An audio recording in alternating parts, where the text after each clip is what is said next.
The desert wind carries secrets across New Mexico at sunset, and on the evening of September 21st, 1985, it carried one of the most damaging betrayals in CIA history. In a modest Santa Fe neighborhood, FBI surveillance agents watched through telephoto lenses as Edward Lee Howard and his wife Mary drove their red Oldsmobile through the winding streets. Unaware they were about to witness an escape technique taught at the CIA's training facility, known as the Farm. As Mary rounded a sharp curve on Verano Loop, her husband rolled out of the passenger seat into the darkness, while a crude dummy made from clothes and a wig stand popped up to take his place. A homemade version of the Jack-in-the-Box surveillance evasion technique Howard had learned for his canceled Moscow assignment. By the time the FBI realized they had been watching a mannequin for hours, Edward Lee Howard had vanished into the American Southwest, beginning a journey that would end 17 years later in a Russian dacha, with questions that remain unanswered to this day. This is the true story of the first CIA officer to defect to the Soviet Union, drawn from declassified files and public archives. The story of Edward Lee Howard begins not with betrayal, but with promise. In the corridors of CIA headquarters in Langley, Virginia, where ambitious young officers dream of posting to Moscow Station, the crown jewel of Cold War intelligence assignments, Howard appeared to be everything the agency sought in a case officer destined for the Soviet target: brilliant, dedicated, and hungry for the most challenging work American intelligence could offer. Yet within this promising beginning lay the seeds of the most spectacular intelligence failure of the Reagan era, a cascade of events that would expose fundamental flaws in how America's premier spy agency recruited, trained, and ultimately discarded its own officers. The Central Intelligence Agency of the early 1980s operated under immense pressure to penetrate the heart of Soviet power. Ronald Reagan's administration had declared the USSR an evil empire, and the intelligence community faced unprecedented demands to provide early warning of Soviet intentions while recruiting human sources inside the Kremlin's most sensitive institutions. Moscow Station represented the ultimate prize and the ultimate challenge, a posting where CIA officers worked under constant KGB surveillance, their every move monitored by a security apparatus that had spent decades perfecting the art of counterintelligence. The agency needed officers who could operate in this hostile environment while recruiting Soviet officials willing to risk their lives to provide American intelligence with the secrets that might prevent nuclear war. Edward Lee Victor Howard seemed to fit this demanding profile perfectly when he joined the CIA in 1981. Born in Alamogordo, New Mexico, on October 27, 1951, Howard possessed the academic credentials and psychological profile the agency sought in its case officers. He had served in the Peace Corps in Colombia, demonstrating cultural adaptability and language skills, then earned a master's degree in business administration that suggested analytical capability and professional ambition. During his initial screening, Howard passed the polygraph examinations and psychological evaluations that were supposed to identify potential security risks, presenting himself as a devoted family man whose greatest ambition was serving his country in the most dangerous corners of the Cold War. The CIA's training program for Soviet operations was among the most intensive and secretive in American intelligence, conducted at a facility known only as the Farm, where officers learned the tradecraft skills necessary to survive and operate in Moscow's hostile environment. Howard excelled in this training, mastering the surveillance detection routes, dead drop procedures, and communication techniques that would allow him to handle Soviet sources while evading KGB detection. He learned the Jack-in-the-Box technique for escaping surveillance, a method involving an inflatable dummy that would pop up to replace an officer who had rolled out of a moving vehicle during a surveillance blind spot. He studied Moscow's streets and subway system until he could navigate the city blindfolded, memorize the locations of safe houses and emergency procedures, and develop the cover story that would explain his presence in the Soviet capital as a diplomat's husband, while his wife Mary served as the official embassy employee. The Moscow assignment represented the culmination of Howard's CIA career before it had truly begun, a posting that would place him at the center of America's most sensitive intelligence operations against the Soviet Union. He would be responsible for servicing dead drops used by Soviet sources whose intelligence could influence the highest levels of American foreign policy. Men like Adolf Tolkachev, a radar engineer who had provided the CIA with technical secrets worth billions of dollars in defense savings. Howard knew the identities of these sources, their communication schedules, and the tradecraft procedures that kept them alive in a system where discovery meant execution. The trust placed in him was absolute, based on the assumption that his loyalty had been thoroughly tested and found unshakable. The intelligence Howard possessed represented years of patient recruitment and development by CIA officers who had risked their lives to build networks inside Soviet institutions. These sources provided not just technical intelligence about weapon systems and military capabilities, but insights into the decision-making processes at the highest levels of the Soviet government. They offered early warning of policy shifts that could affect nuclear doctrine, arms control negotiations, and regional conflicts where American and Soviet interests collided. The loss of these sources would blind American intelligence at a critical moment in the Cold War, when tensions between the superpowers remained dangerously high despite ongoing diplomatic efforts to reduce the risk of nuclear confrontation. Howard's preparation for Moscow included detailed briefings on the surveillance techniques he would face once deployed, methods the KGB had refined through decades of practice against Western intelligence officers. Soviet surveillance teams operated with resources and patience that Western officers found overwhelming, using rotating teams of watchers, supported by electronic monitoring and informants throughout Moscow society. Every taxi driver, hotel clerk, and restaurant waiter might be reporting to the KGB, creating an environment where the slightest deviation from routine could trigger intensive investigation. Howard learned to plan his movements days in advance, to vary his routes and timing in ways that would appear natural while creating opportunities to detect and evade surveillance. He practiced these skills until they became second nature, developing the instincts that would determine whether his future operations succeeded or resulted in the arrest and execution of the Soviets, willing to risk everything for American intelligence. The technical aspects of Howard's training encompassed the full range of espionage tradecraft, adapted for the Moscow environment, where electronic surveillance complemented human watchers. In creating an omnipresent security net, he learned to use concealment devices that could hide documents or communication equipment in objects that would pass casual inspection, to employ personal meeting signals that would alert sources to danger while appearing to be innocent gestures, and to execute brush passes that would transfer materials without creating surveillance detectable contact. The training emphasized redundancy and security, with multiple backup procedures for every critical operation and escape plans that could be implemented if routine activities attracted unwanted attention. The psychological preparation for Moscow duty was equally intensive, designed to prepare officers for the stress of operating under constant surveillance while maintaining the emotional equilibrium necessary for sound operational judgment. Howard learned techniques for managing the paranoia that affected all intelligence officers working in hostile environments, methods for maintaining cover, even under intensive interrogation, and strategies for protecting sources whose lives depended on operational security.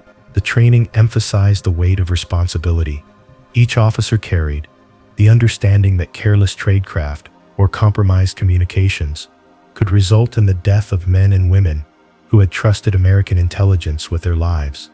Howard's final preparations included detailed study of the intelligence requirements that would guide his work in Moscow, the questions that American policymakers needed answered to make informed decisions about nuclear strategy, arms control, and regional conflicts.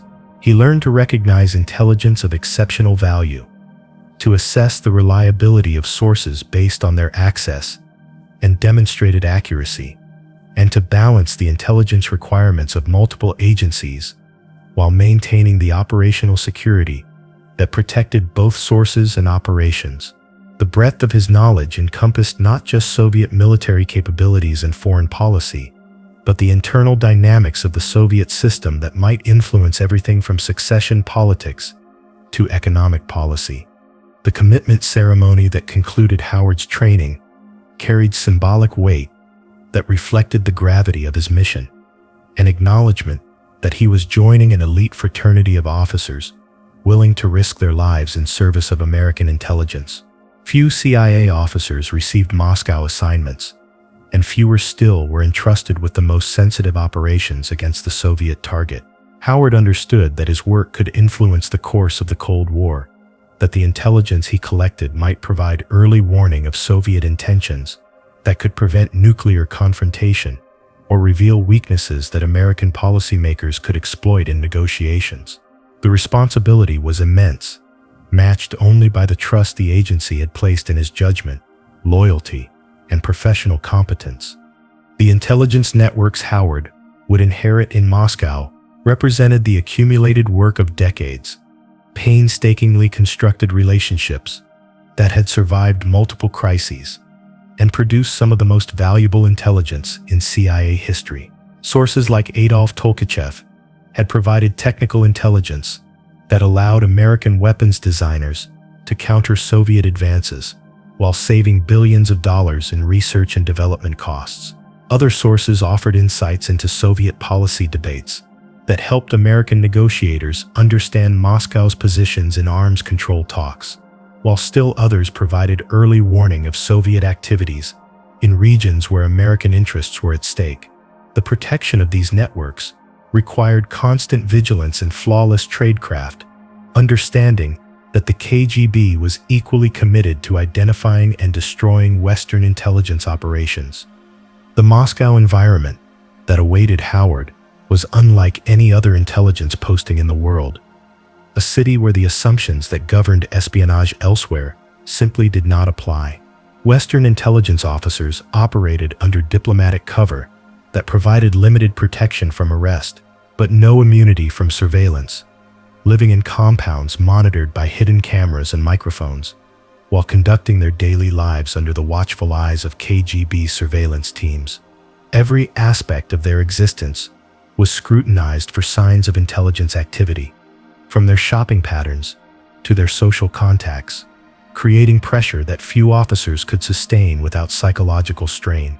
Success in Moscow required not just technical competence, but emotional resilience, the ability to function normally while carrying secrets that could influence the fate of nations. The geopolitical context of Howard's planned deployment heightened the significance of CIA operations in Moscow, coming at a moment when Soviet-American relations balanced precariously between confrontation and cooperation. The Reagan administration's military buildup had convinced some Soviet leaders that America was preparing for preemptive war, while Moscow's own weapons programs had alarmed American officials who feared losing the nuclear balance that had preserved peace since World War II. Intelligence from human sources in Moscow provided crucial insights into Soviet intentions that satellite reconnaissance and electronic intercepts could not reveal, answering questions about whether Moscow's military preparations were defensive or offensive in nature, whether Soviet leaders believed war was imminent, and how they might respond to various American initiatives. The training Howard received reflected lessons learned from previous intelligence failures in Moscow, operations that had been compromised through poor tradecraft, inadequate security, or betrayal by sources who had been turned by the KGB. The agency had invested enormous resources in developing procedures designed to prevent such failures, creating multiple layers of security that were intended to protect sources even if individual operations were compromised. Howard learned these procedures until they became instinctive, understanding that the lives of Soviet sources depended on his ability to execute them flawlessly under pressure.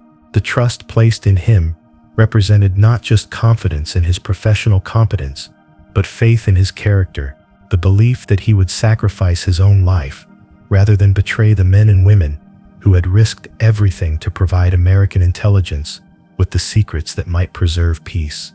The momentum toward Howard's Moscow deployment accelerated through 1982 and early 1983, driven by intelligence requirements that demanded increased human source operations against the Soviet target. The agency needed officers who could operate effectively in Moscow's hostile environment, while developing new sources to replace those who had been lost to natural attrition or KGB detection.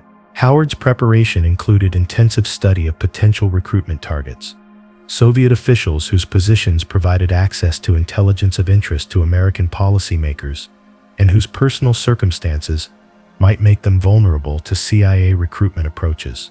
He learned to recognize the signs of dissatisfaction that might indicate recruitment potential, to approach targets in ways that would not alert the KGB, and to develop relationships that could be converted into productive intelligence operations.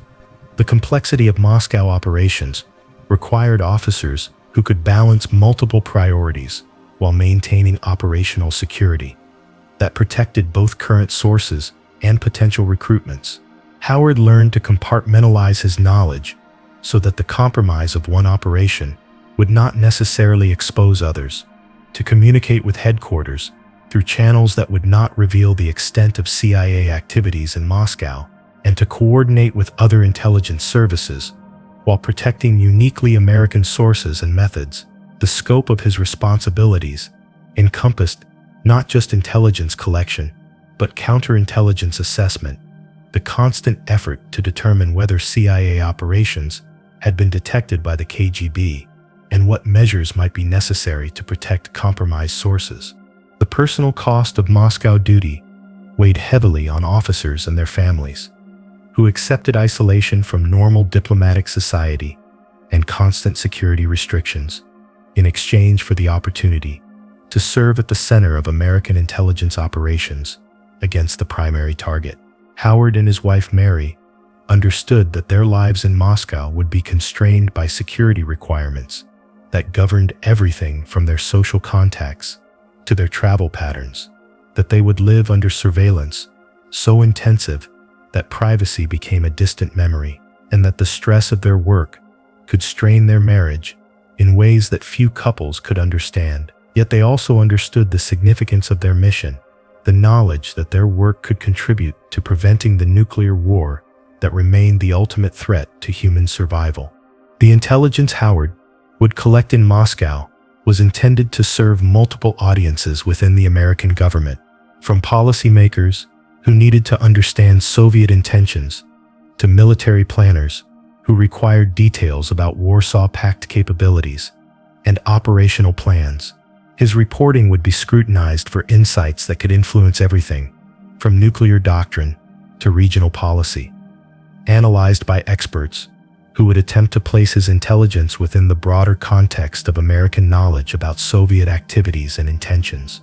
The pressure to produce intelligence of exceptional quality was matched by equally intense pressure to protect the sources who made such intelligence possible, creating tensions that required careful management by officers who understood both the intelligence requirements and the operational realities of working in Moscow. The final phase of Howard's preparation included detailed planning for the transition to Moscow, logistics that encompassed everything from diplomatic processing to the establishment of communication procedures with CIA headquarters. He would operate under official cover as the husband of a State Department employee, a status that provided diplomatic immunity while creating a plausible explanation for his presence in the Soviet capital. His activities would be governed by restrictions designed to protect his operational status while allowing him sufficient freedom of movement to conduct intelligence operations, a balance that required constant attention to tradecraft principles and security procedures. The success of his mission would depend not just on his ability to collect intelligence, but on his skill in doing so without alerting the KGB to the extent of CIA operations in Moscow. Howard's knowledge of CIA operations extended beyond Moscow to encompass global intelligence activities that could be affected by Soviet counterintelligence operations. Understanding that the KGB's reach extended far beyond Soviet borders to include intelligence services in Allied countries and agent networks in Western capitals. His training included briefings on how Moscow Station fit within the broader framework of CIA operations against the Soviet target, how intelligence collected in Moscow was correlated with information from other sources, and how operational security in one location affected the safety of sources and operations elsewhere.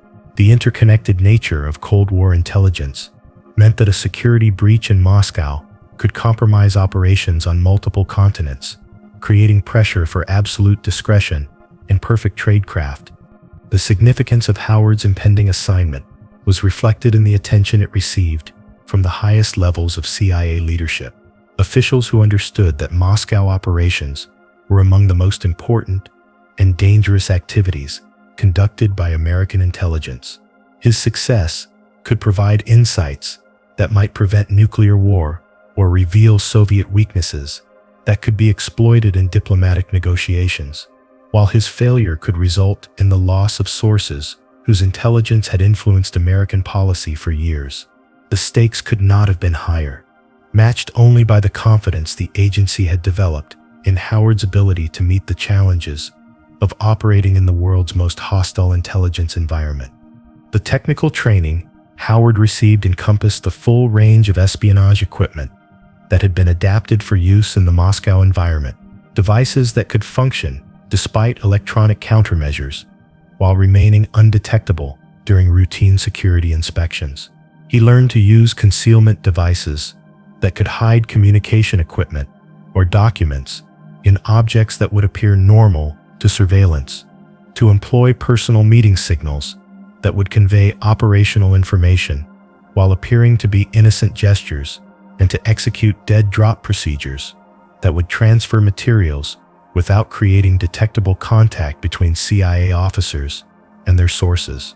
The sophistication of this equipment reflected decades of research and development by CIA technicians who understood the unique challenges of operating in Moscow.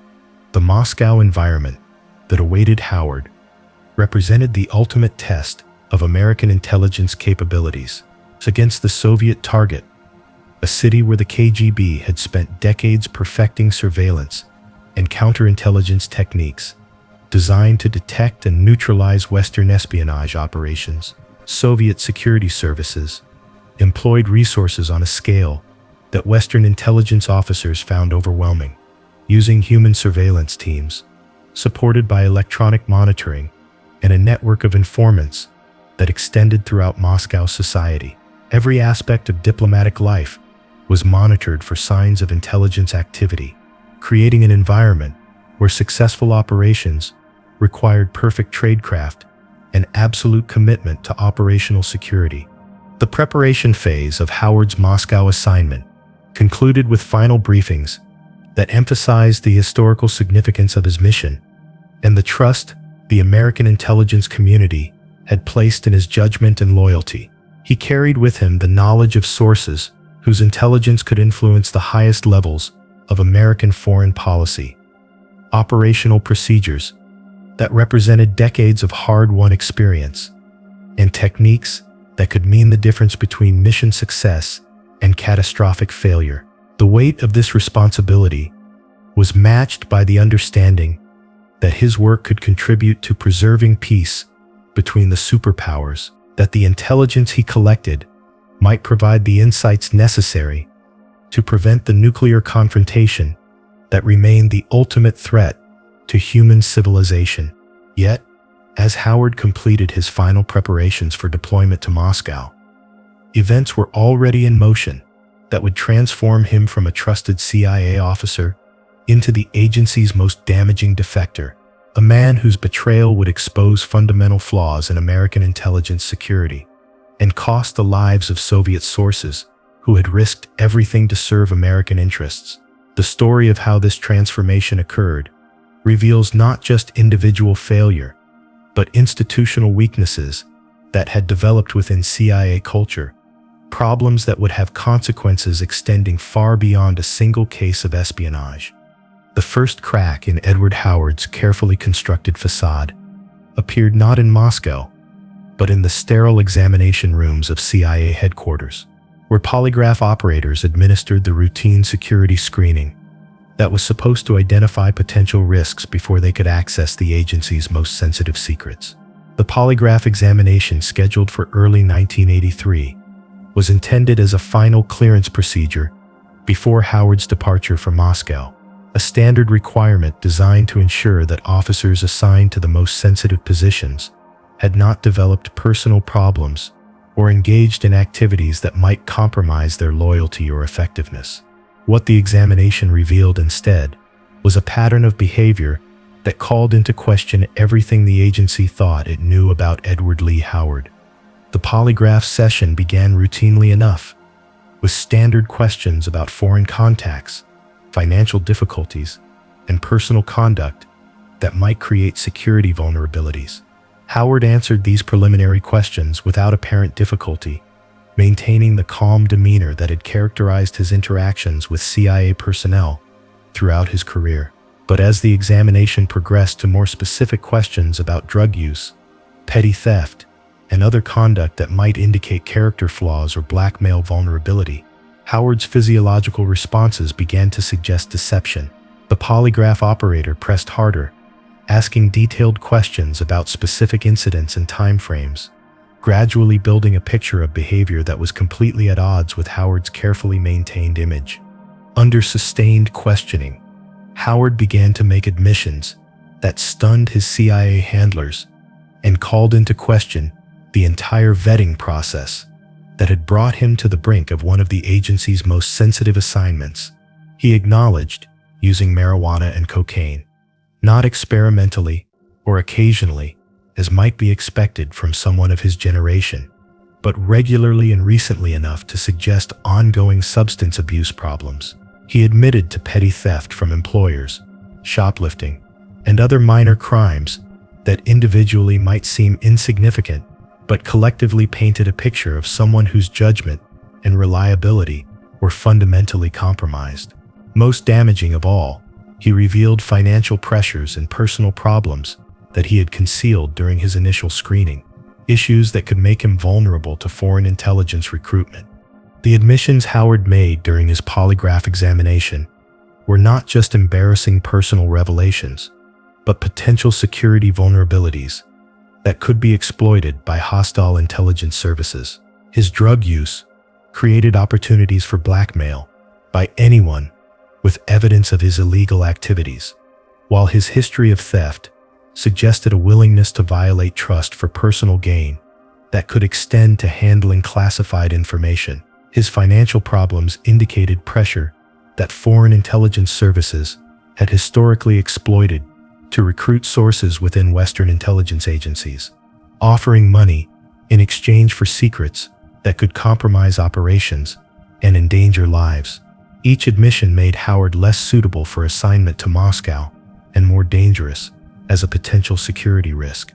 The CIA's response to Howard's failed polygraph examination was swift and decisive, reflecting institutional understanding that officers who could not be trusted with routine security clearances could certainly not be granted access to the agency's most sensitive operations. The Moscow assignment was canceled immediately. Howard's access to classified information was terminated, and preparations began for his dismissal from the CIA. Yet this decision, while operationally necessary, was implemented in a manner that created rather than resolved security risks, demonstrating institutional failures that would have catastrophic consequences for American intelligence operations. The manner of Howard's dismissal reflected CIA practices that had developed during an era when the agency's primary concern was protecting classified information rather than managing the security risks created by disgruntled former employees. Howard was told simply that his services were no longer required, given minimal explanation for his dismissal, and provided no counseling or support to help him adjust to civilian life. He was cut off from the CIA community that had become his professional identity, denied the Moscow assignment that had been the focus of his ambitions, and left to cope with his anger and resentment without the support systems that might have prevented him from seeking revenge against the organization that had rejected him. The security implications of Howard's dismissal were obvious to anyone familiar with his training and knowledge, yet the CIA took minimal steps to monitor his activities or assess his potential as a security threat. Howard knew the identities of Soviet sources whose lives depended on operational security, understood the communication procedures and tradecraft techniques that protected CIA operations worldwide, and possessed detailed knowledge of American intelligence capabilities and limitations that could be of enormous value to hostile intelligence services. The decision to simply release him into civilian life without ongoing security monitoring represented a failure of institutional judgment that would prove to have devastating consequences. The psychological impact of his dismissal transformed Howard from an ambitious intelligence officer into a bitter enemy of the institution that had trained him and then cast him aside. He had invested years of his life preparing for the Moscow assignment, had developed his identity around his role as a CIA officer, and had built his future plans around the career advancement that successful completion of the Moscow tour would provide. The sudden termination of these prospects left him with no clear direction for his life, no explanation that allowed him to maintain his self-respect, and no support system to help him process his anger and disappointment in constructive ways. Howard's reaction to his dismissal followed patterns that security professionals had observed in previous cases of intelligence officers who had been terminated under unfavorable circumstances. He began drinking heavily, developed increasingly paranoid theories about the reasons for his dismissal, and started making statements that suggested he was considering actions that would damage the CIA in retaliation for what he perceived as unfair treatment. His wife Mary, who had also been preparing for the Moscow assignment and whose State Department career had been affected by her husband's dismissal, shared his sense of betrayal and supported his growing hostility toward the intelligence community. The transition from CIA employment to civilian life proved difficult for Howard, who discovered that his intelligence background provided few transferable skills for normal employment, while creating suspicions among potential employers who were wary of hiring former CIA officers. His resume was filled with gaps that could not be explained without revealing classified information. His references were limited to CIA personnel, who were reluctant to discuss his employment, and his skills were specialized for intelligence work that had limited application in civilian careers. The financial pressures that had contributed to his original security problems were exacerbated by unemployment and the costs associated with relocating his family to New Mexico, where they hoped to start fresh away from the Washington area that held painful reminders of his failed CIA career. The move to Santa Fe provided Howard with physical distance from CIA headquarters, but did nothing to resolve the emotional trauma of his dismissal or reduce his access to classified information that remained valuable to foreign intelligence services. He found employment in a series of jobs that failed to match his ambitions or utilize his education, working for a time with an economic development organization that allowed him to travel internationally and maintain contacts that could facilitate communication with foreign intelligence services. His wife found work that helped support the family, but could not compensate for the dramatic reduction in their standard of living or the loss of status that had accompanied Howard's intelligence career. The deterioration of Howard's mental state was apparent to those who knew him in New Mexico, where his drinking increased and his conversation increasingly focused on his grievances against the CIA. He made statements suggesting that he felt the agency owed him compensation for the career opportunities he had lost, that he had been treated unfairly compared to other officers who had committed similar violations, and that he was considering ways to balance the scales of what he perceived as institutional injustice. These statements should have triggered security investigations that might have prevented his eventual defection, but Howard's former CIA colleagues were not monitoring his activities, and had no way of assessing the growing threat he represented. The opportunity for Howard to act on his resentment came through approaches that may have originated with Soviet intelligence services, seeking to exploit his known anger toward the CIA. His international travel provided opportunities for contact with foreign intelligence officers, while his obvious bitterness toward his former employer made him an attractive recruitment target for services seeking to penetrate American intelligence operations. The details of how this contact was established remain classified, but the pattern suggests that Howard was identified as a potential source through intelligence collection activities that monitored disgruntled former American intelligence officers. The progression from contact to active collaboration likely followed established patterns for recruiting intelligence sources, beginning with seemingly innocent approaches that gradually developed into more explicit intelligence relationships. Howard's knowledge of CIA operations made him enormously valuable to Soviet intelligence, while his financial problems and emotional needs created vulnerabilities that experienced intelligence officers could exploit. The Soviets would have been patient in developing this relationship, understanding that Howard's information was so valuable that it was worth considerable investment in time and resources to ensure his cooperation. The intelligence Howard could provide to Soviet services encompassed virtually every aspect of CIA operations against the Soviet target, from the identities of sources and the details of their reporting to the technical capabilities, operational procedures that protected American intelligence activities.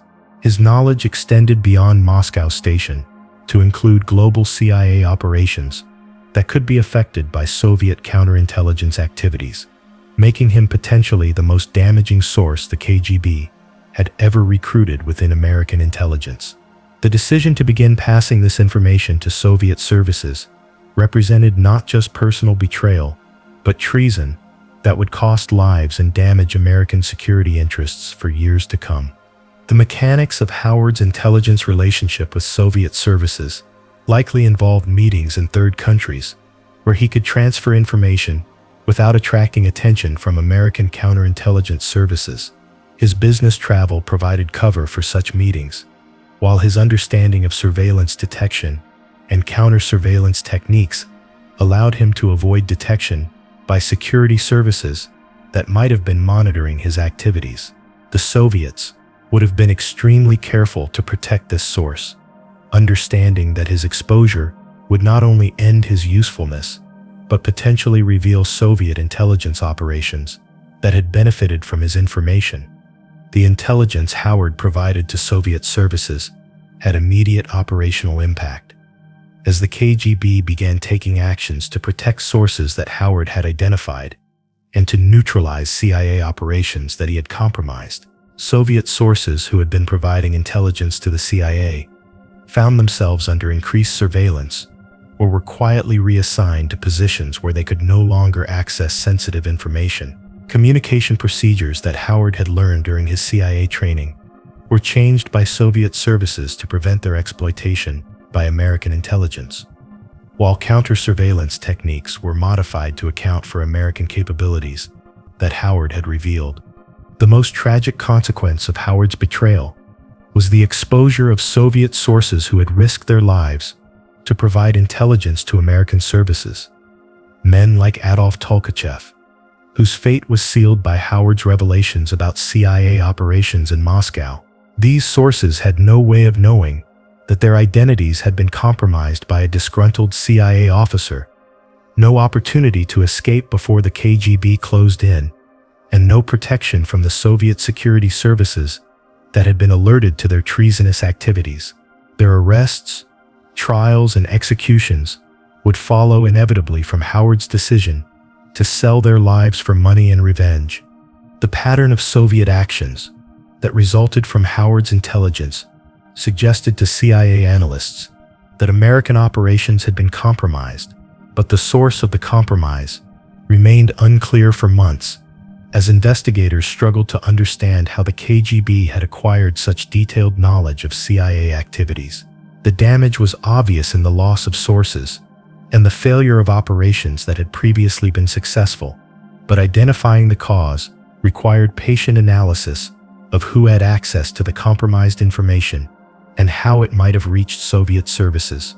Howard's dismissal had occurred more than a year before the damage became apparent, making him an unlikely suspect in the minds of investigators who focused on more recent security breaches.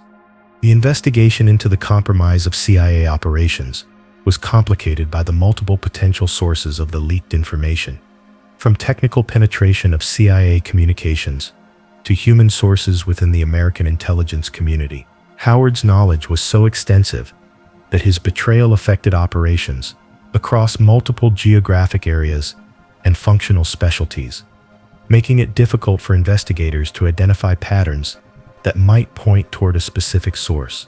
The breadth of the compromise actually worked in Howard's favor by making it harder for security investigators to focus their attention on the relatively small number of people who had access to all of the compromised information.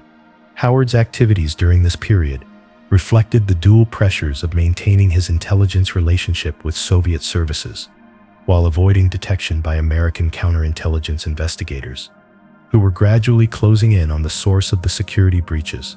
He continued his normal activities in New Mexico while secretly communicating with Soviet handlers and transferring intelligence that was causing enormous damage to American operations.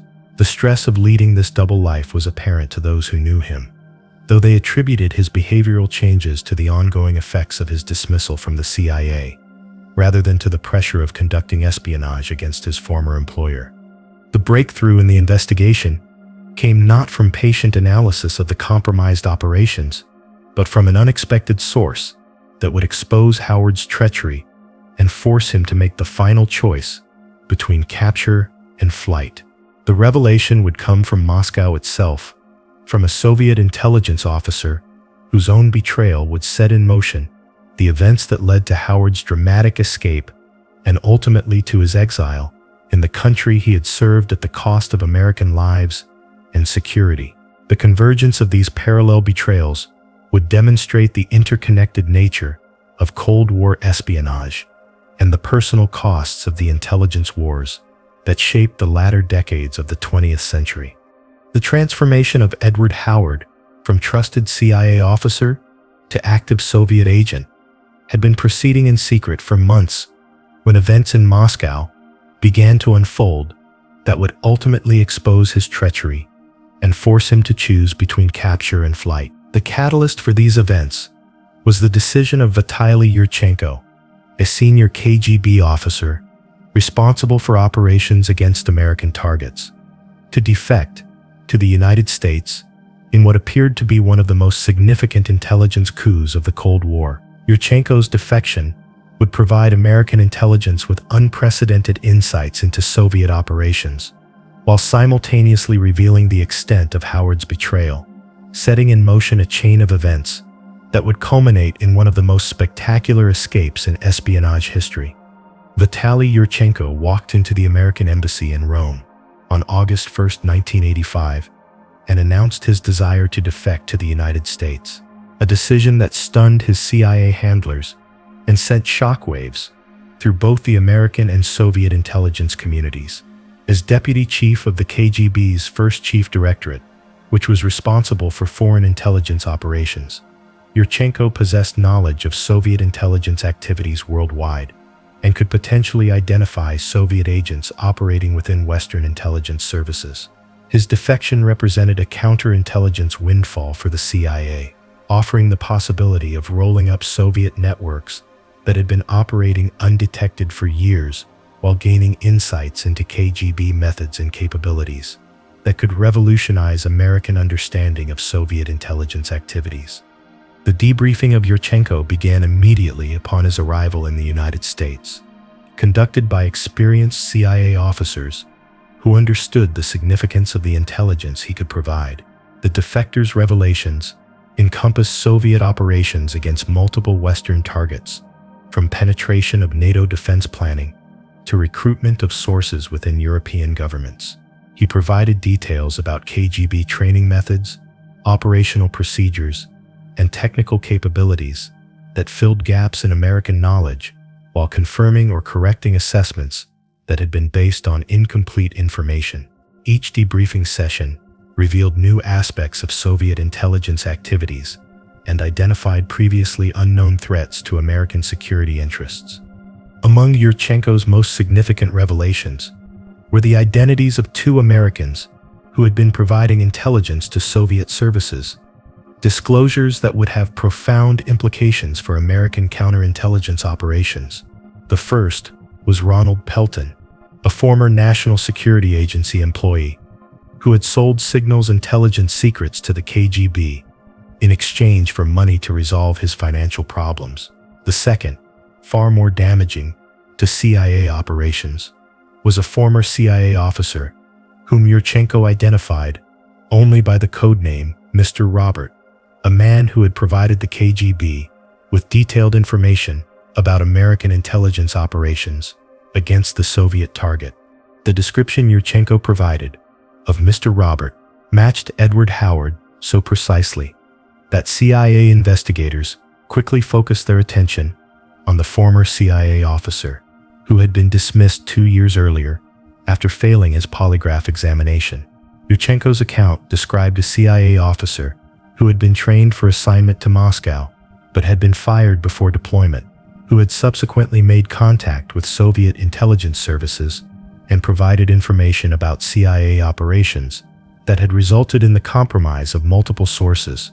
The timing of these compromises corresponded exactly with the period when Howard would have been establishing his relationship with Soviet intelligence, while the breadth of the compromised operations matched Howard's knowledge of CIA activities.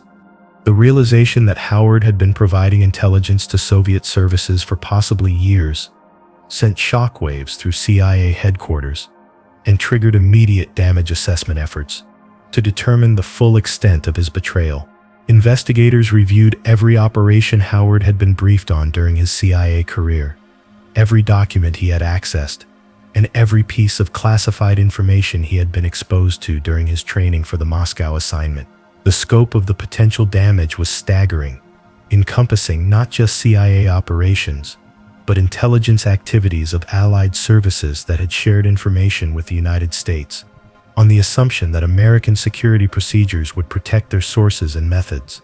The damage assessment revealed that Howard's betrayal had likely contributed to the compromise of some of the CIA's most valuable sources within the Soviet Union, including Adolf Tolkachev, the radar engineer whose intelligence had provided the United States with crucial technical information about Soviet military capabilities. Tolkachev had been arrested by the KGB in June 1985, just as investigators were beginning to understand the extent of the intelligence compromises that had been affecting CIA operations. The timing of his arrest, combined with Yurchenko's revelations about Mr. Robert, strongly suggested that Howard's information had contributed to identifying the Soviet scientist who had risked his life to provide intelligence to American services. The personal cost of Howard's betrayal was measured not just in the loss of intelligence sources, but in human lives, as Soviet citizens who had trusted American intelligence with their safety paid the ultimate price for his treachery. Tolkachev was executed by the KGB after a trial that demonstrated the Soviet government's determination to punish those who collaborated with Western intelligence services. Other sources identified through Howard's information faced similar fates, their arrests and executions, serving as warnings to other Soviet citizens who might consider cooperating with American intelligence. The blood price of Howard's betrayal would haunt American intelligence officers for years, a reminder of the human cost of security failures. The FBI investigation into Howard's activities intensified immediately following Yurchenko's revelations, with agents assigned to reconstruct his movements and contacts during the period when he had likely been providing intelligence to Soviet services. The investigation revealed a pattern of foreign travel and suspicious activities that supported Yurchenko's account, including trips to countries where Howard could have met with Soviet intelligence officers without attracting attention from American counterintelligence services. Financial records showed unexplained income that could have come from payments for intelligence, while behavioral changes noted by friends and colleagues suggested the stress associated with conducting espionage against his former employer. The decision to place Howard under surveillance reflected the FBI's assessment that he represented an ongoing security threat whose activities needed to be monitored, while investigators gathered evidence for potential prosecution. The surveillance operation was designed to be discreet, employing techniques that would allow agents to monitor Howard's activities without alerting him to their presence.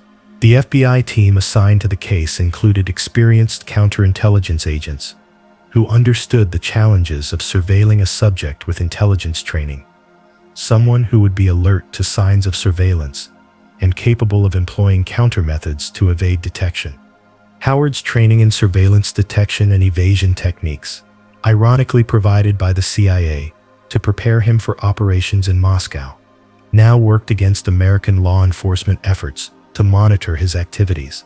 He had been taught to recognize the signs of surveillance, to vary his routes and activities in ways that would reveal hostile monitoring, and to employ techniques that could shake surveillance teams without appearing to do so deliberately.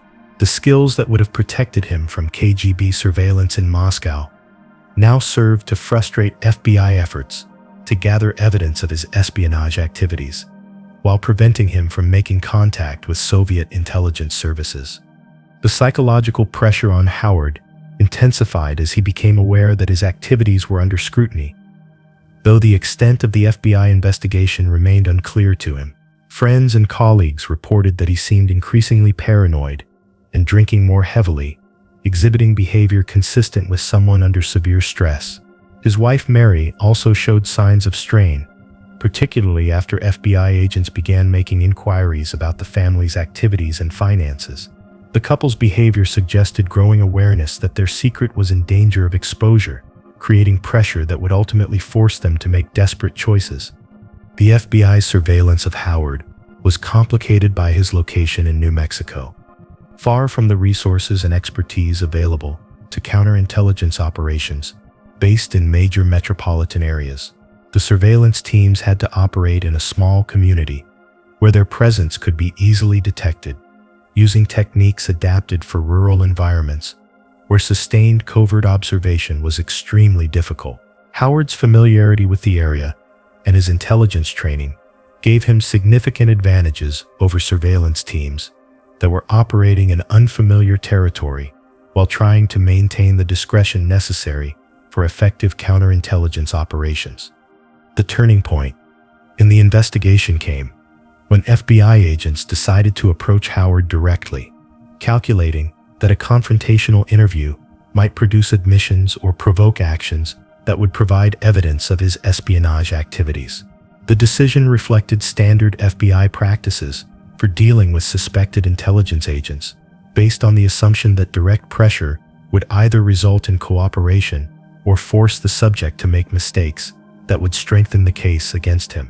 The approach was scheduled for September 19, 1985, a date that would mark the beginning of the final phase of Edward Howard's life as an American citizen. The FBI interview was conducted at Howard's home in Santa Fe, with agents arriving unannounced in an attempt to catch him off guard and maximize the chances of obtaining damaging admissions. Howard agreed to speak with the agents, maintaining the calm exterior that had characterized his interactions with authority figures throughout his life, while internally calculating his options for dealing with what he recognized as a potentially catastrophic threat to his freedom.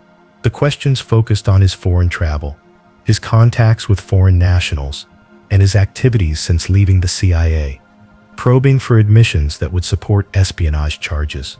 Howard's responses during the FBI interview were carefully calibrated to provide explanations for his activities without making admissions that could be used against him in court.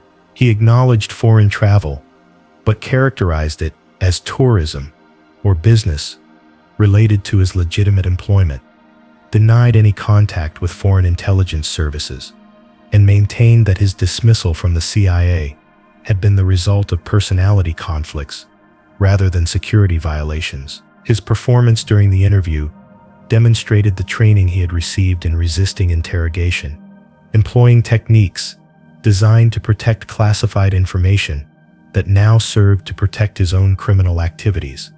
The FBI agents conducting the interview recognized that Howard was providing evasive answers designed to avoid incriminating himself while maintaining plausible explanations for his activities.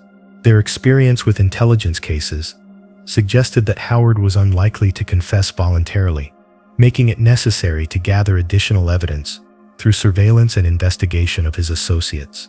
The interview concluded with warnings about the serious consequences of espionage activities and reminders of Howard's obligations as a former CIA officer, messages designed to increase pressure while providing opportunities for voluntary cooperation. Howard's reaction to the FBI interview confirmed his handler's worst fears about the direction of the investigation, as he recognized that his intelligence relationship with Soviet services had been exposed and that his arrest was likely imminent. The interview marked the end of any possibility that he could continue operating as a source for Soviet intelligence while maintaining his normal life in the United States, forcing him to choose between facing prosecution for espionage or attempting to escape to the protection of the country he had been serving. The decision he made would demonstrate the extent of his commitment to Soviet intelligence and his willingness to abandon everything he had built in America. The period between the FBI interview and Howard's escape was marked by frantic preparation, as he and his wife planned their response to what they recognized as an existential threat to their freedom and safety. Howard's intelligence training provided him with knowledge of escape and evasion techniques that could be adapted for flight from American law enforcement, while his understanding of FBI procedures gave him insights into the surveillance methods that would be used to monitor his activities. The couple began making subtle preparations for departure, while maintaining normal routines designed to avoid alerting surveillance teams to their intentions. The surveillance operation continued as FBI agents attempted to gather additional evidence, while preventing Howard from fleeing or making contact with Soviet intelligence services. The challenge was complicated by Howard's knowledge of surveillance techniques and his obvious awareness that he was under investigation, factors that made it difficult for agents to predict his actions or prevent him from taking countermeasures. The surveillance teams reported increasingly erratic behavior that suggested Howard was planning some kind of action, though the specific nature of his preparations remained unclear. Howard's planning for escape reflected both his intelligence training and his understanding of the resources available to him through his relationship with Soviet intelligence services. He knew that successful flight would require not just evading immediate pursuit, but reaching a location where Soviet services could provide protection and assistance in reaching the Soviet Union. The logistics of such an escape were formidable, requiring precise timing, reliable transportation, and communication with Soviet handlers who could coordinate the final phases of his journey to safety. The decision to attempt escape, rather than face prosecution, reflected Howard's assessment that conviction for espionage would result in a life sentence or possibly execution, outcomes that made even the most dangerous escape attempt preferable to surrender. His wife, Mary, faced similar pressures, as her involvement in his intelligence activities could result in conspiracy charges that would destroy her career and separate her from their young son. The couple's choice to risk everything on a desperate escape attempt demonstrated the extent to which their lives had been transformed by Howard's betrayal of his former employer. The final preparations for Howard's escape required careful coordination between the couple and meticulous attention to timing that would provide the maximum opportunity for success, while minimizing the risk of detection by surveillance teams. They would need to execute their plan flawlessly, understanding that failure would result in immediate arrest and prosecution under espionage laws that provided severe penalties for intelligence officers who betrayed their country. The stakes could not have been higher as they prepared to implement the escape plan that would either deliver them to safety or destroy any remaining hope of avoiding the consequences of Howard's treachery. The escape itself would demonstrate the effectiveness of the tradecraft techniques Howard had learned during his CIA training, methods originally designed to protect American intelligence officers operating in hostile environments, but now adapted to facilitate flight from American law enforcement. The irony was not lost on FBI investigators, who would later analyze the operation, understanding that they had been defeated by techniques that their own government had developed to protect intelligence officers serving overseas. The success of Howard's escape would raise fundamental questions about security procedures and the wisdom of training intelligence officers in methods that could later be used against American interests. The convergence of Howard's escape preparations with the FBI investigation created a situation where both sides were operating under extreme pressure, with investigators racing to gather evidence before their subject fled, while Howard and his wife finalized plans that would either deliver them to safety or result in their capture and prosecution. The outcome would depend on timing, luck, and the relative effectiveness of the surveillance and counter-surveillance techniques employed by both sides in this deadly serious game of cat and mouse. The evening of September 21st, 1985, would be remembered as one of the most embarrassing moments in FBI counterintelligence history. The night when a former CIA officer used techniques taught by his own government to escape surveillance and begin a journey that would end in Moscow. The operation that followed would demonstrate both the sophistication of intelligence tradecraft and the human cost of betrayal, as Howard's flight to freedom came at the price of Soviet lives and American security interests that would never be fully repaired. The sun was setting over the high desert of New Mexico when Edward and Mary Howard began the final phase of their carefully rehearsed escape plan, a sequence of movements and deceptions that would either deliver them to safety or seal their fate as fugitives from American justice. The FBI surveillance team, positioned around their Santa Fe home, had no indication that this evening would be different from the dozens of others they had spent watching the house on Verano Loop, maintaining the patient observation that counterintelligence operations required, while waiting for their subjects to make a mistake that would provide evidence of espionage activities. What they did not anticipate was that Howard would use their own surveillance against them, turning their watchfulness into a weakness that could be exploited through techniques he had learned during his CIA training. The escape plan Howard and Mary had developed reflected both his intelligence training and their desperate situation, combining elements of tradecraft with improvised solutions to challenges they had never anticipated facing. The technique they would employ was a variation of the jack-in-the-box method Howard had learned for evading surveillance in Moscow, adapted for use against American rather than Soviet surveillance teams. The plan required precise timing, careful preparation, and flawless execution under pressure that could not be rehearsed, as any mistake would result in immediate capture and the end of their hopes for escape. The preparation for the escape had been conducted over several days, with Mary and Edward making subtle modifications to their routines and possessions that would be necessary for the plan to succeed. They had constructed a crude dummy using clothes, pillows, and a wig stand, creating a figure that would briefly fool surveillance teams into believing Howard remained in the car while he actually rolled out during a moment when the vehicle was hidden from observation. The dummy was designed to pop up automatically when Howard's weight was removed from the passenger seat, mimicking the CIA's inflatable jack-in-the-box device, but using materials available in any household.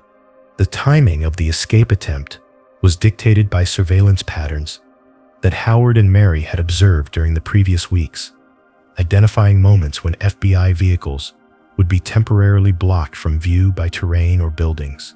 They had mapped the surveillance positions around their neighborhood, noting the locations where agents had established observation posts and the routes they used to follow the Howard's movements. This intelligence allowed them to plan their escape route to take advantage of natural surveillance gaps while minimizing the time available for the FBI team to react once they realized what was happening. The psychological pressure on both Howard and Mary as they prepared for the escape was enormous, as they understood that failure would result in arrest and prosecution that could separate them from each other and their young son for decades. They were attempting to evade one of the world's most sophisticated law enforcement agencies, using techniques that, while effective in theory, had never been tested under the conditions they now faced. The margin for error was virtually non-existent, as even minor mistakes in timing or execution could alert surveillance teams and trigger immediate pursuit. Mary Howard's role in the escape was crucial, as she would need to maintain normal driving patterns, while her husband executed the most dangerous phase of the operation, rolling out of the moving vehicle into terrain that could cause serious injury if the maneuver was not performed correctly. She had practiced the route repeatedly, memorizing the precise location where Howard would exit the vehicle and the subsequent actions necessary to maintain the deception until surveillance teams realized they had been fooled. Her performance would need to be flawless, as any deviation from normal behavior could alert experienced surveillance agents to the deception being played out. The selection of the escape route reflected careful analysis of the terrain around Santa Fe, the capabilities of the FBI surveillance team, choosing roads that would provide natural concealment while offering Howard the best chances of surviving his exit from the moving vehicle. The couple had identified a location where a sharp curve would temporarily block the view of following vehicles, while providing Howard with relatively soft ground for his landing and immediate access to concealment that would prevent detection during the critical first minutes after his escape. The route also offered Mary a plausible destination that would explain her continued driving after Howard's departure. As evening approached on September 21st, Howard and Mary began the final preparations for their escape attempt. Actions that appeared routine to surveillance teams, but actually represented the culmination of days of planning and preparation. They dressed in dark clothing that would provide concealment during Howard's flight through the desert, gathered essential documents and cash that would be necessary for extended travel, and made final adjustments to the dummy that would serve as Howard's stand-in during the crucial minutes when surveillance teams would be following an empty car. The departure from their house appeared normal to surveillance teams who had observed similar evening drives during the previous weeks and had no reason to suspect this trip would be different. Mary drove their red Oldsmobile Cutlass along the familiar route, while Howard sat in the passenger seat, both maintaining casual conversation that would appear normal to any surveillance microphones, while internally preparing for the most dangerous moment of their lives. The surveillance team followed at a discreet distance, employing techniques designed to avoid detection while maintaining visual contact with their subjects.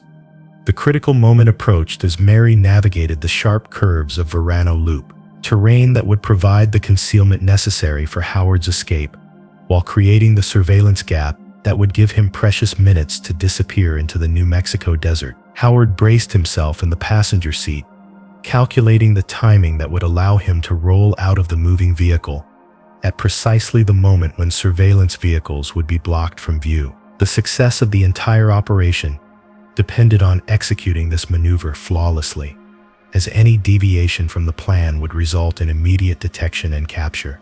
As Mary rounded the sharpest curve on their route, Howard opened the passenger door and rolled out of the moving vehicle into the darkness, landing hard on the desert ground, but avoiding serious injury as he immediately sought concealment behind rocks and vegetation that would hide him from any surveillance teams that might have maintained visual contact. Simultaneously, the crude dummy popped up in the passenger seat where Howard had been sitting, creating the illusion that he remained in the vehicle while actually beginning his desperate flight through terrain he knew FBI teams would soon be searching. Mary continued driving as if nothing had happened, maintaining normal speed and direction, while the dummy sat motionless in the passenger seat, its wig and clothing visible to surveillance teams following at a distance. Her performance was crucial during these minutes, as any change in driving pattern or apparent reaction to Howard's departure could alert surveillance agents that something unusual had occurred. She drove to a restaurant where the couple had dined previously, creating a plausible explanation for their evening drive, while providing Howard with additional time to escape before surveillance teams realized they had been deceived. Howard's flight through the New Mexico desert tested both his physical endurance and his knowledge of escape and evasion techniques. As he navigated rough terrain and darkness, while avoiding areas where FBI search teams would likely concentrate their efforts. His intelligence training had included instruction in evading pursuit in hostile territory, skills originally intended for use if he was compromised during operations in Moscow, but now essential for escaping American law enforcement. He moved carefully but quickly, understanding that every minute of delay increased the chances that expanding search efforts would locate him before he could reach safety. The realization that they had been deceived came gradually to the FBI surveillance team, as agents following Mary Howard noticed that her passenger had not moved or spoken during the entire drive to the restaurant. The dummy's motionless posture eventually aroused suspicion, leading to closer observation that revealed the crude nature of the deception and triggered immediate alerts to supervisors who quickly understood the significance of what had occurred. The discovery that Edward Howard had escaped surveillance using techniques taught by American intelligence agencies would become one of the most embarrassing moments in FBI counterintelligence history. The FBI response to Howard's escape was immediate and massive, with agents from multiple field offices converging on New Mexico to join search efforts that encompassed hundreds of square miles of desert terrain. Roadblocks were established at key locations. Airports and border crossings were alerted to watch for Howard, and specialized tracking teams were deployed to follow any traces he might have left during his flight. The resources committed to the search reflected both the significance of Howard's knowledge and the embarrassment caused by his successful escape from surveillance. The search for Howard in the New Mexico desert was complicated by terrain that provided numerous hiding places and by the fugitive's knowledge of the area, factors that gave him significant advantages over pursuing agents who were operating in unfamiliar territory.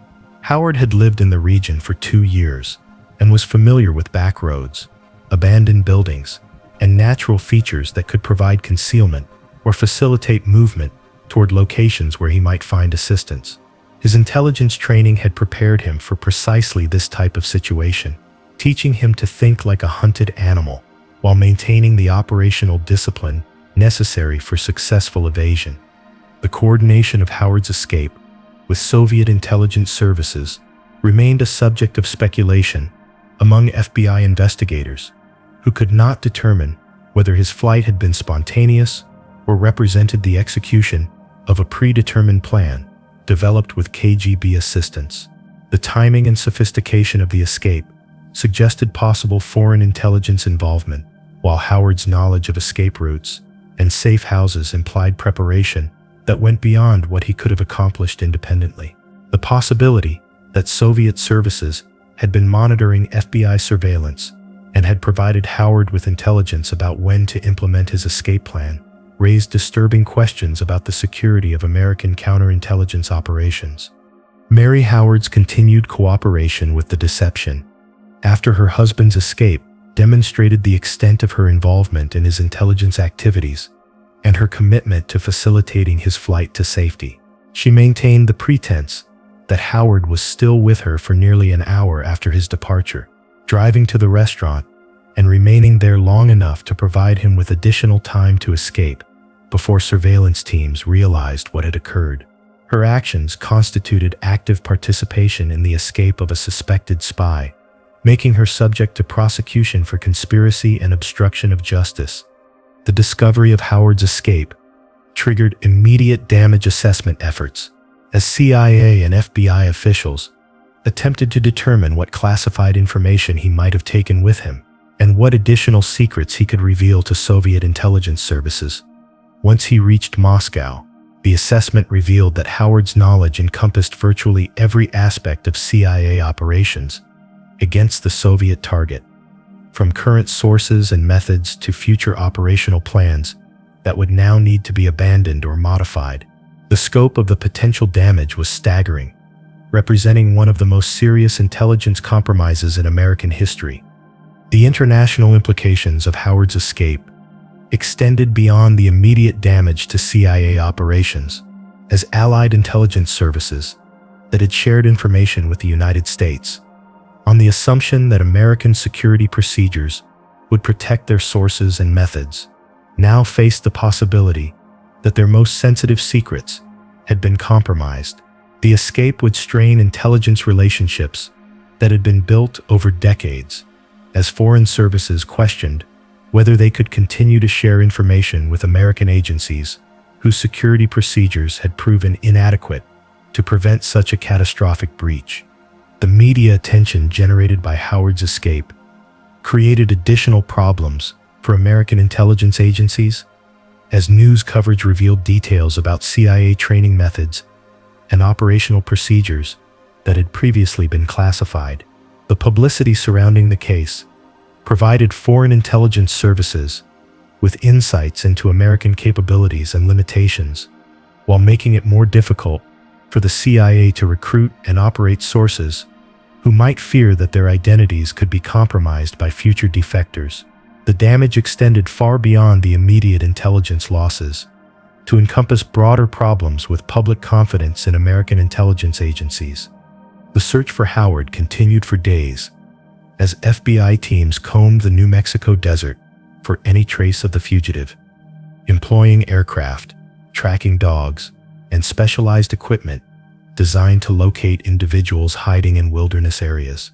The terrain was challenging, with numerous canyons, caves, and rock formations that could conceal a person indefinitely if he had adequate supplies and knowledge of survival techniques.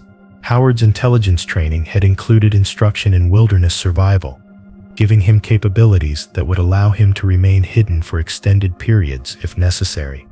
The breakthrough in understanding Howard's escape route came through analysis of his possible destinations and the resources available to him for extended flight. As investigators realized that his ultimate goal was likely reaching a location where Soviet intelligence services could provide assistance in reaching the Soviet Union. The logistics of such a journey were formidable, requiring not just evading immediate pursuit, but crossing international borders and coordinating with foreign intelligence services capable of providing protection and transportation. The complexity of these requirements suggested that Howard's escape had been planned well in advance with assistance from experienced intelligence professionals. The trail of Edward Howard's flight from New Mexico led investigators through a maze of speculation and false leads, as the fugitive employed techniques designed to confuse pursuit while making his way toward locations where Soviet intelligence services could provide assistance. The FBI's investigation revealed evidence of careful preparation that suggested Howard had been planning his escape for weeks or months, including the acquisition of false identification documents, cash reserves, and communication methods that would facilitate contact with his Soviet handlers. The sophistication of these preparations indicated that Howard's flight represented not a spontaneous reaction to FBI pressure, but the execution of a carefully developed contingency plan. The international phase of Howard's escape required coordination with Soviet intelligence services that had been monitoring his situation and were prepared to provide assistance once he successfully evaded immediate pursuit. The mechanics of this coordination remained classified, but the pattern suggested that KGB officers had been in communication with Howard throughout the period of FBI surveillance, providing guidance and support that enabled his successful flight. The involvement of foreign intelligence services in facilitating the escape of an American citizen raised questions about Soviet intelligence operations within the United States and the effectiveness of American counterintelligence in detecting and preventing such activities. Howard's successful escape to the Soviet Union marked the end of one phase of his story and the beginning of another, as he transitioned from American fugitive to Soviet asset protected by the intelligence service he had been serving secretly for years. The journey from New Mexico to Moscow would remain partially classified, but the outcome was clear as Howard emerged in the Soviet capital as living proof of the KGB's success in recruiting and protecting sources within American intelligence agencies. His defection represented a propaganda victory for Soviet intelligence while dealing a devastating blow to American prestige and operational capabilities. The aftermath of Howard's escape would reveal the full extent of the damage his betrayal had caused to American intelligence operations. As investigators gradually understood the scope of the information he had provided to Soviet services and the consequences for sources who had trusted their lives to American intelligence agencies, the human cost of his treachery would be measured in the deaths of Soviet citizens who had risked everything to provide intelligence to the United States. Men like Adolf Tolkachev, whose execution demonstrated the ultimate price of intelligence failure. The institutional cost would be measured in damaged relationships with Allied services, compromised operations that required years to rebuild, and public confidence in American intelligence agencies that would take decades to restore. The techniques Howard used to escape FBI surveillance would be studied and analyzed by counterintelligence professionals, seeking to prevent similar failures in the future, leading to changes in surveillance procedures and security protocols designed to address the vulnerabilities that had been exploited so successfully. The case would become a textbook example of how intelligence training could be turned against the agencies that provided it, demonstrating the need for more sophisticated approaches to managing the security risks created by disgruntled former intelligence officers. Howard's escape marked the beginning of his new life as an exile in Moscow, where he would spend the remaining 17 years of his existence as living evidence of American intelligence failure, while serving Soviet interests as a propaganda asset and potential source of continuing intelligence about American operations. His story would continue in the safe houses and dachas of the Soviet intelligence apparatus, where defectors lived under the protection and supervision of the service they had chosen to serve at the cost of everything they had previously valued. The final phase of Edward Howard's journey, from New Mexico to Moscow, would remain shrouded in operational secrecy, but the outcome was undeniable, as he emerged in the Soviet capital as the CIA's first defector to successfully reach the protection of Americans' primary adversary. His arrival in Moscow represented the culmination of one of the most damaging intelligence betrayals in American history, and the beginning of a new chapter in the ongoing struggle between the superpowers for intelligence advantage. The reverberations of his defection would be felt for years to come, affecting operations, relationships, and lives in ways that could never be fully calculated or repaired. The transformation of Edward Howard from American intelligence officer to Soviet defector was completed when he emerged in Moscow during the winter of 1985. Appearing at carefully staged press conferences where he denounced the CIA and praised the Soviet system that had granted him asylum, his journey from the New Mexico desert to the Russian capital had taken several months and involved a complex route through multiple countries, coordinated by Soviet intelligence services that had invested considerable resources in delivering their valuable asset to safety. The successful completion of this operation represented a significant victory for the KGB, while dealing a devastating blow to American prestige and intelligence capabilities. Howard's initial months in Moscow were spent in extensive debriefings with KGB officers, eager to extract every detail of his knowledge about CIA operations, personnel, and methods.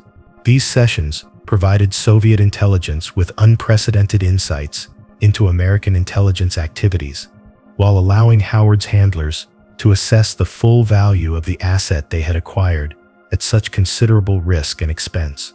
The debriefings revealed the breadth of Howard's knowledge and confirmed that his betrayal had compromised virtually every aspect of CIA operations against the Soviet target, from current sources to future operational plans that would now need to be abandoned or completely restructured.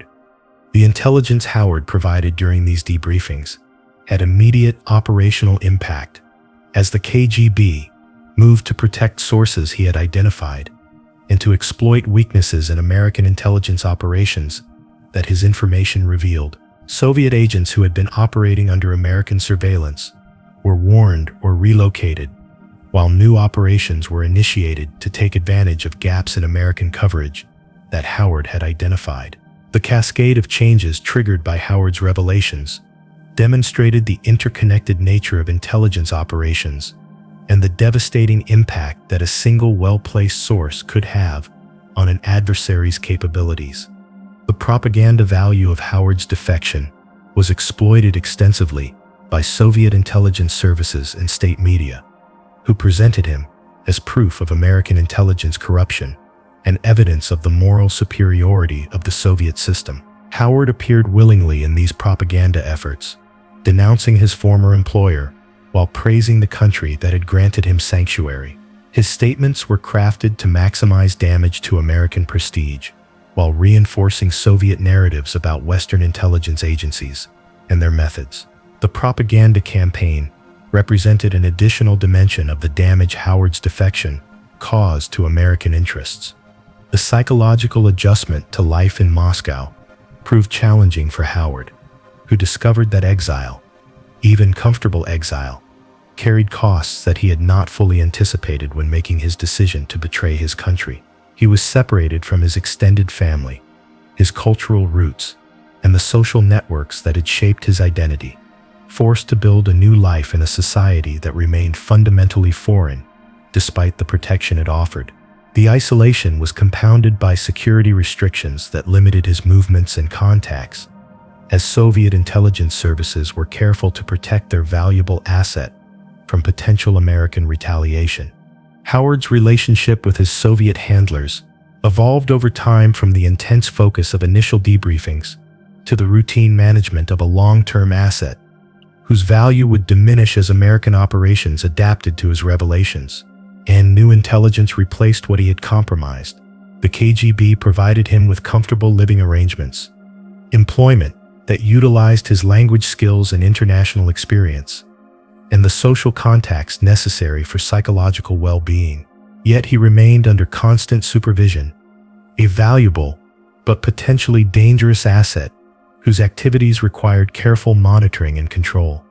The impact of Howard's betrayal on his former CIA colleagues was profound and lasting, as officers who had worked with him struggled to understand how someone they had trusted could have caused such devastating damage to operations and sources they had spent years developing. The personal dimension of his betrayal was particularly painful for those who had considered him a friend, creating lasting trauma within the CIA community and contributing to the atmosphere of suspicion that would characterize American intelligence agencies for years to come. The knowledge that one of their own had been responsible for the death of sources like Adolf Tolkachev created guilt and anger that would never be fully resolved. The security reviews, triggered by Howard's defection, revealed fundamental flaws in CIA personnel security procedures, leading to reforms designed to prevent similar betrayals in the future. The agency implemented more sophisticated psychological screening, improved monitoring of officers with access to sensitive information, and better procedures for managing personnel who were dismissed under unfavorable circumstances. These changes came too late to prevent Howard's betrayal, but represented important steps toward reducing the risk of future defections.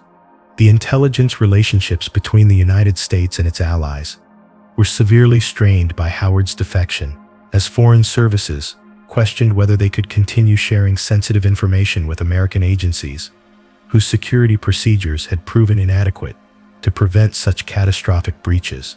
The damage to these relationships was compounded by the publicity surrounding Howard's escape, which revealed details about intelligence cooperation that had previously been classified. Rebuilding trust would require years of patient effort and demonstrable improvements in American security procedures.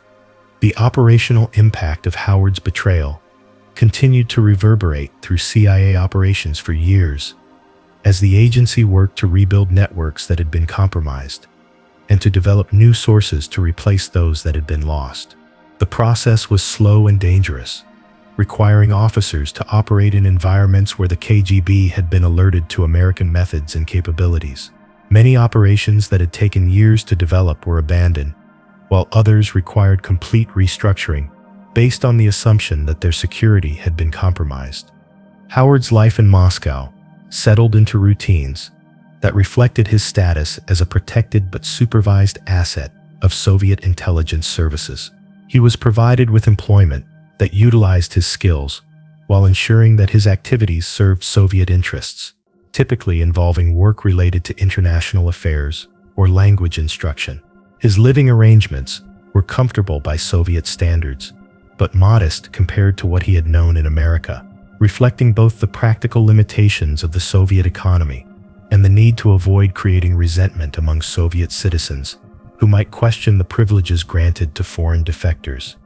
The social dimensions of Howard's exile presented ongoing challenges as he attempted to build relationships within Soviet society while maintaining the security consciousness necessary to protect himself from potential American retaliation. His interactions were limited to circles approved by his handlers, typically including other Western defectors, Soviet intelligence officers, and carefully vetted civilians whose loyalty to the state was beyond question. The artificial nature of these relationships created persistent loneliness and isolation that would characterize his entire life in exile. Howard's marriage to Mary faced severe strains during his early years in Moscow, as the couple dealt with the trauma of their flight from America and the pressures of adjusting to life in a foreign country. Under the supervision of Soviet intelligence services, Mary had followed her husband to Moscow, but found the adjustment even more difficult than Howard, as she lacked his intelligence background and the sense of purpose that came from serving Soviet interests. Their relationship would never fully recover from the stress of these early years, eventually ending in separation that left Howard even more isolated in his Russian exile. The intelligence value of Howard's information decreased over time as American operations adapted to his revelations and new procedures were implemented to address the vulnerabilities he had exposed. The KGB continued to debrief him periodically about developments in American intelligence that he might have knowledge of, but his information became increasingly historical rather than operational. This evolution from crucial asset to historical resource was typical of defector cases, as the immediate intelligence value of their knowledge was eventually exhausted. The financial support provided to Howard by Soviet intelligence services was adequate, but not generous, reflecting the practical limitations of supporting foreign defectors while ensuring their continued loyalty and cooperation. He received a regular stipend that allowed him to maintain a middle-class lifestyle by Soviet standards, along with access to special stores and services reserved for foreigners and privileged Soviet citizens. The financial arrangements were designed to provide security and comfort while maintaining his dependence on Soviet protection.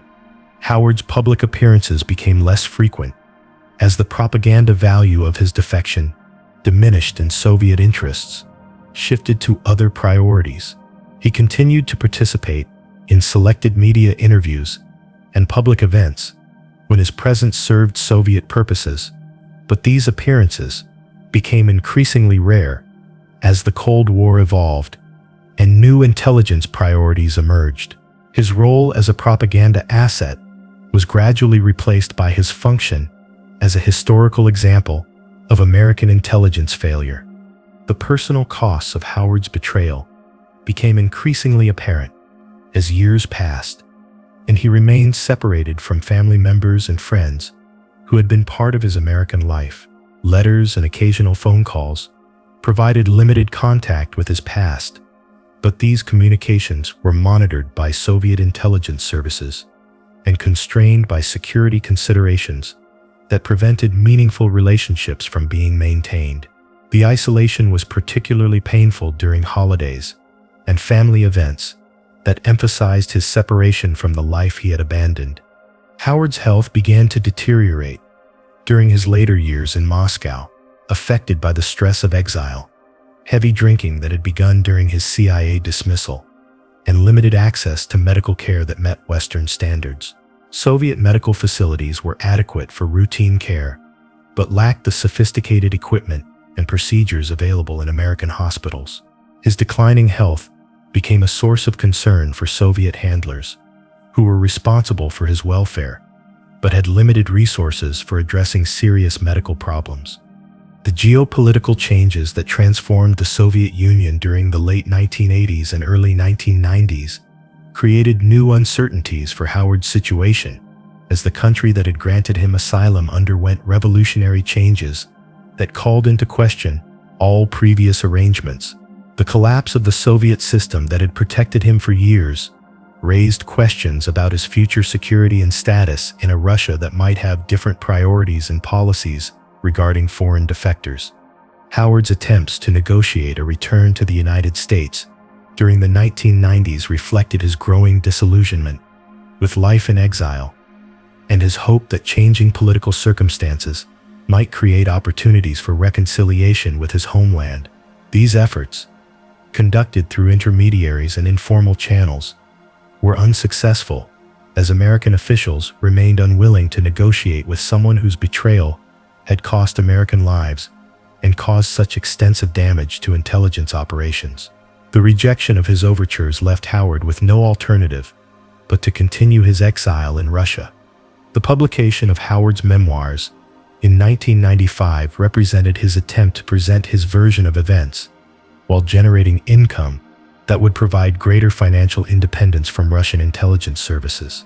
The book, titled Safe House, was ghostwritten by Richard Coate and provided Howard's account of his CIA career, dismissal, and decision to defect to the Soviet Union.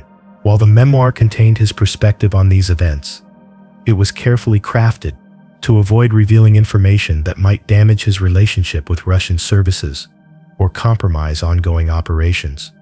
The reception of Howard's memoir in America was largely negative, as reviewers and intelligence professionals criticized his attempt to justify actions that had resulted in the death of Soviet citizens who had risked their lives to serve American interests. The book was seen as self-serving propaganda that failed to acknowledge the human cost of his betrayal, while attempting to portray himself as a victim of CIA mistreatment rather than a traitor who had sold secrets for money and revenge. The negative reaction confirmed that American public opinion remained unforgiving of his actions. Howard's later years in Moscow were marked by increasing isolation, as many of his Soviet contacts retired or died, and new Russian intelligence officers showed less interest in maintaining relationships with aging Western defectors. The post-Soviet intelligence services had different priorities and methods than the KGB, viewing Cold War-era defectors as historical artifacts rather than valuable assets. This shift left Howard with fewer official contacts and reduced access to the social networks that had provided some relief from the loneliness of exile. The personal relationships Howard attempted to build in Moscow were constrained by security considerations and cultural differences that proved difficult to overcome even after years of residence in Russia. His status as a Western defector created barriers to normal social interaction, while his continuing supervision by intelligence services limited his ability to develop genuine friendships with Russian citizens. The artificial nature of his social environment contributed to persistent feelings of isolation and alienation. Howard's drinking, which had been a problem since his dismissal from the CIA, worsened during his later years in Moscow, as he struggled with depression, health problems, and the realization that his exile would be permanent. Alcohol became his primary means of coping with the psychological pressures of his situation, exacerbating his health problems, while further isolating him from potential sources of support and companionship. The drinking created a destructive cycle that accelerated his physical and mental decline. The circumstances surrounding Howard's death on July 12, 2002, remain shrouded in mystery, with official Russian reports claiming that he died from a broken neck, suffered in a fall at his dacha outside Moscow. The explanation was accepted by some observers, but questioned by others, who noted the convenient timing of his death during a period when renewed American interest in Cold War-era intelligence cases might have created pressure for him to provide additional information about Soviet operations. The lack of independent investigation into his death ensured that questions about the circumstances would remain unanswered. The official Russian account of Howard's death described an accidental fall downstairs at his country house, an explanation that was consistent with his known health problems and heavy drinking, but failed to satisfy all observers who noted inconsistencies in the available information. The Russian intelligence service had good reasons to prefer that Howard's knowledge die with him, rather than risk exposure through continued American efforts to debrief him or extract information that might compromise ongoing operations. The suspicious circumstances surrounding his death would never be fully resolved. The legacy of Edward Howard's betrayal extends far beyond his personal story to encompass broader questions about intelligence security, personnel management, and the human costs of espionage activities during the Cold War. His case highlighted fundamental flaws in how intelligence agencies recruited, trained, and managed officers, while demonstrating the devastating consequences that could result from security failures. The reforms implemented in response to his defection represented important improvements in intelligence security procedures, though they came too late to prevent the damage his betrayal had caused. The intelligence operations, compromised by Howard's betrayal, were never fully rebuilt, as the loss of sources like Adolf Tolkachev created gaps in American knowledge of Soviet capabilities and intentions that persisted for years. The human cost of his treachery was measured in the lives of Soviet citizens who had trusted American intelligence agencies with their safety, men and women who paid the ultimate price for institutional failures they could not have anticipated or prevented. Their sacrifice serves as a permanent reminder of the responsibilities that intelligence officers bear for the lives of those who agree to serve their country's interests. The relationship between the United States and Russia that emerged from the Cold War was shaped in part by cases like Howard's defection, which demonstrated the extent to which intelligence activities had penetrated both societies and influenced the behavior of individuals whose personal choices had broader geopolitical implications.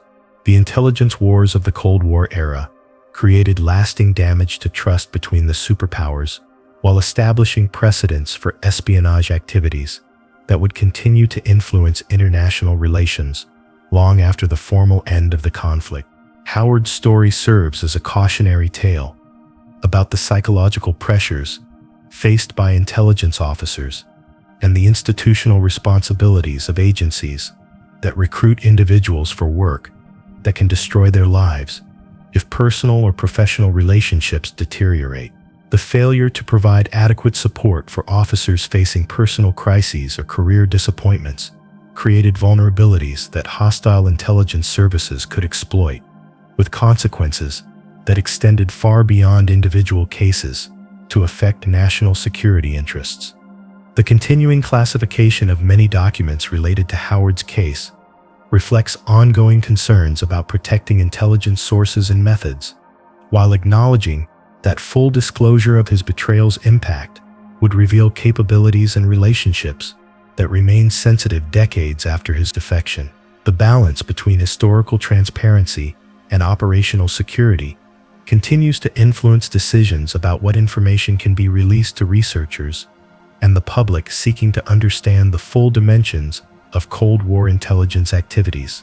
The memory of Edward Howard's betrayal continues to influence American intelligence culture, serving as a reminder of the human weaknesses that can undermine even the most sophisticated security procedures, while emphasizing the need for constant vigilance in protecting classified information and the sources who provide it.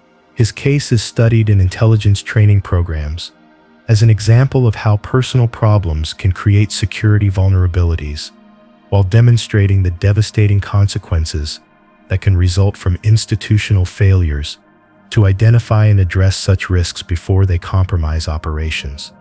The broader lessons of Howard's defection extend beyond intelligence agencies to encompass questions about loyalty, betrayal, and the psychological costs of service in institutions that demand absolute commitment while providing limited support for individuals who encounter personal or professional difficulties. His story illuminates the human dimensions of intelligence work while demonstrating how personal choices can have consequences that extend far beyond individual lives to affect national interests and international relationships. The final assessment of Edward Howard's life and betrayal must acknowledge both the institutional failures that created the conditions for his treachery and the personal choices he made that resulted in the deaths of innocent people who had trusted American intelligence agencies with their lives. His story serves as a permanent reminder of the human costs of intelligence failure, while emphasizing the continuing need for vigilance, integrity, and institutional reforms that can prevent similar tragedies in the future. Edward Lee Howard died as he had lived during his final years, alone and isolated in a foreign country, his death marking the end of a story that had begun with promise and ambition, but concluded with betrayal, exile, and unanswered questions about the circumstances of his final moments. His legacy remains a complex mixture of institutional failure, personal weakness, and human tragedy that continues to influence discussions about intelligence security and the responsibilities of agencies that recruit individuals for work that can transform loyal citizens into enemies of their own countries. The declassified files and public archives that preserve the record of Howard's betrayal serve as historical documents that illuminate one of the most damaging intelligence failures of the Cold War, while providing insights into the human dynamics that shape espionage activities. His story, drawn from these official sources, demonstrates how individual choices can have consequences that extend far beyond personal lives to affect the security interests of nations and the lives of people who serve their countries at great personal risk. Where Howard's story intersects with broader questions about loyalty, service, and betrayal, it offers lessons that remain relevant for contemporary discussions about intelligence security and the human costs of national service. His case serves as a reminder that the protection of classified information and the sources who provide it requires not just sophisticated procedures and advanced technology, but understanding of the human factors that can transform trusted servants into dangerous enemies of the institutions they once served with apparent dedication and loyalty.